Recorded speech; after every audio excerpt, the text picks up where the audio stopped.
श्रद्धांजलि अर्पित करने के लिए आई और ज्योतिरादित्य जी को उनको बताने के लिए आई कि मैं उनको माँ का अभाव कभी खलने नहीं दूंगी। मैं पूरी तरह से इस घड़ी में उनके साथ हूँ और पूरे जीवन भर उनको माता पिता का अभाव नहीं खलने दूंगी।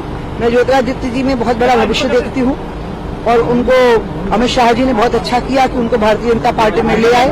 ये राजमाता साहब की इच्छा थी कि माधवराव सिंधिया जी भारतीय जनसंघ में आ जावे, उसके बाद भारतीय जनता पार्टी में आ जावे। वो नहीं हो पाया, लेकिन अमित शाह जी ने वो इच्छा पूरी की। और मैं तो वैसे भी ज्योतिरादित्य जी के प्रति बहुत ज्यादा पुत्रवत अपना बेटा मानती हूँ, उनके प्रति स्नेह रखती हूँ, इसलिए इस घड़ी में मैं उस परिवार के साथ बैठने के लिए आई।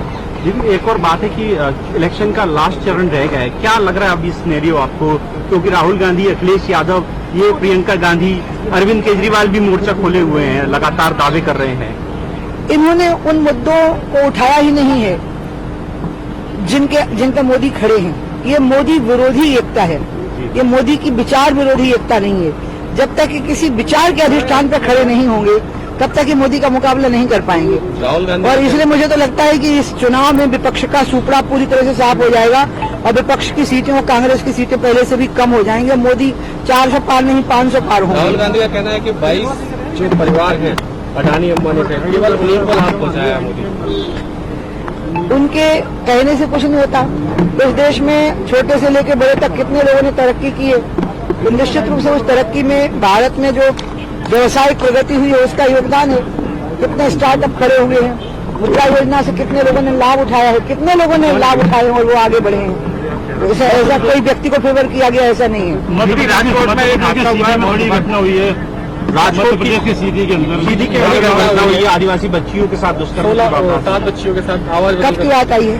ये अभी कल परसों। अच्छा, मैं हिमालय में थी ना, मैं तो आई ही कल हूँ हिमालय से, बहुत दूर थी। मैं तो विष्णुप्रयाग में थी, मतलब बद्रीनाथ से 35 किलोमीटर नीचे थी। प्रियंका गांधी नहीं, ये बहुत दुखद घटना है बच्चियों के साथ दुष्कर्म की और इस पर कठोरतम कार्रवाई होनी चाहिए।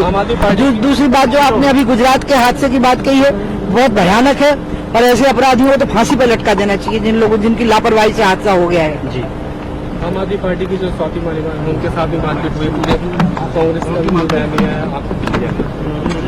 भारतीय जनता पार्टी ने शुरू से ही इस बात की निंदा की है। हमारे यहाँ महिलाओं का बहुत सम्मान होता है। आम आदमी पार्टी में ये पहली बार नहीं हुआ। उन्होंने चीफ सेक्रेटरी को भी घर में बुला करके पूछा था और इसलिए ये लोग जिस प्रकार से असभ्यता का बर्ताव करते हैं उसके कारण इनको कहीं अब कोई जगह नहीं मिलने वाली है। थोड़े समय के लिए इनका उदय हुआ था, अब ये समाप्त हो गए। राहुल गांधी ने ट्वीट करके कहा है कि प्रधानमंत्री की गरिमा गिर रही है, अब 400 पार की बात नहीं करते हैं। प्रधानमंत्री के प्रति उनके मन में ईर्ष्या है। ईर्ष्या और द्वेष के आधार पर आप कोई भी राजनीतिक समूह का गठन करोगे वो नष्ट हो जाएगा, भस्मीभूत हो जाता है। इंडिया गठबंधन तो ये भी कह रहा है कि इस बार प्रधानमंत्री मोदी नहीं बनेंगे। उनके कहने से क्या हो जाता है? आप देश की जनता से तो पूछिए।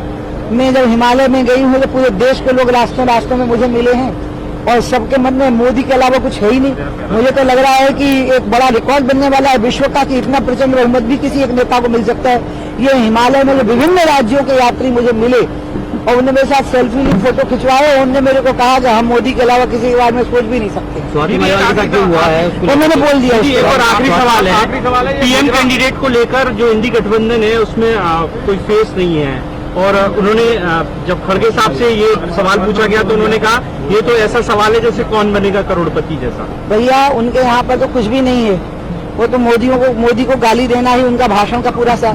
जब से भारत आजाद हुआ है तब से जितनी गालियां मोदी को दी गई है ना उतनी कभी किसी को नहीं दी गई और गालियां देना किसी राजनीतिक समूह के गठन का कारण नहीं हो सकता। ठीक है।